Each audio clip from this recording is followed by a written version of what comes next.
మనసు బ్రతుకింతే మనిషి బ్రతుకింతే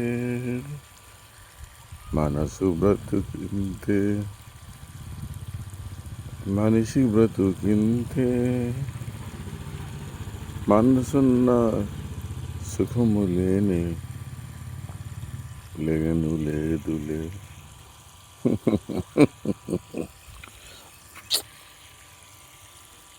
డబ్బు ఉంటేనే ఓటు పడుతుంది. ఓటు పడితేనే డబ్బు ఉన్నట్టు. డబ్బు లేకపోతే ఓటు పడదు. ఓటు పడితేనే డబ్బు ఉన్నట్టు. మన సమాజం ఇలా అయిపోయింది.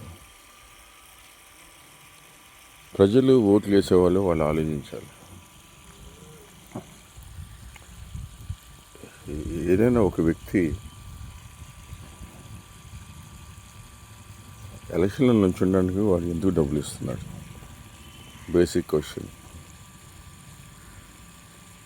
ఎందుకు ఇస్తున్నాడు వాడు డబ్బులు? ఎవరైనా ఓటేసే వాళ్ళు ఆలోచించారా? అవన్నీ మాకు తెలియదు.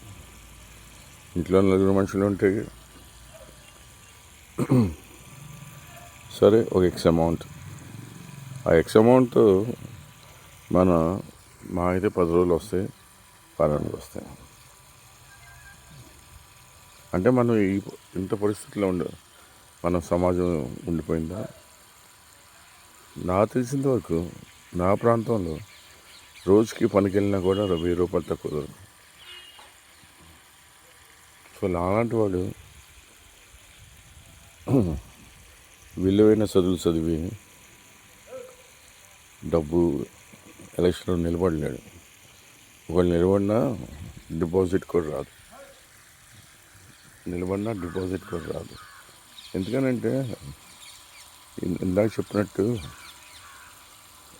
డబ్బు ఉంటేనే డబ్బు ఇస్తే ఓటు పడుతుంది. ఎలక్షన్ కమిషన్ వాళ్ళు జాగ్రత్తలు తీసుకుంటున్నారు, కానీ ఎంత కఠినమైన జాగ్రత్తలు తీసుకున్నా కూడా వేరే మార్గాలు ఉంటాయి. సో దయచేసి ఆలోచించండి. మనం ఎందుకు డబ్బులు తీసుకుంటున్నాము? అసలు ఎందుకు తీసుకుంటున్నాం? మనం తీసుకున్నంత అవసరం ఎందుకు వచ్చింది మనకి? అంటే మనం పని చేయలేక అది మీకు వదిలేస్తున్నాను. అది సమాజానికి ఎవరైతే వీడియో వాచ్ చేస్తున్నారో మీ అందరినీ అంటలేదు. ఎవరైతే డబ్బులు తీసుకుంటారు కానీ మళ్ళీ వారి పరిస్థితులు నాకైతే తెలియదు. సో నేను ఎలక్షన్లో వచ్చే నెల నిలబడినా ఎవరైతే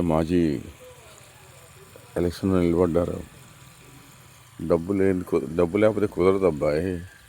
డబ్బు ఉంటేనే ఓటు పడుతుంది. సో నా విలువలో నన్ను డబ్బు ఖర్చు పెట్టించవద్దు. అది నా చిన్నప్పటి నుంచి పెంపిన తత్వం పట్టి నేను డబ్బు ఖర్చు పెట్టలేను. డబ్బు ఖర్చు పెట్టి నేను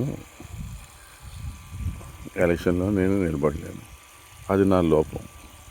so I'm not fit for standing in elections. So that is the present condition of our society. Anyway, చెప్పలేం. ఇప్పుడు మనుషులు మాట్లాడతారు ఋతుపర్వంలాగా, వేసవకాలం, చలికాలం, లేకపోతే వర్షాకాలం. చెప్పలేం. పరిస్థితులు మారచ్చు, అది ఎవరు చెప్పలేము. సరే, ఉంటాను. సెలవు.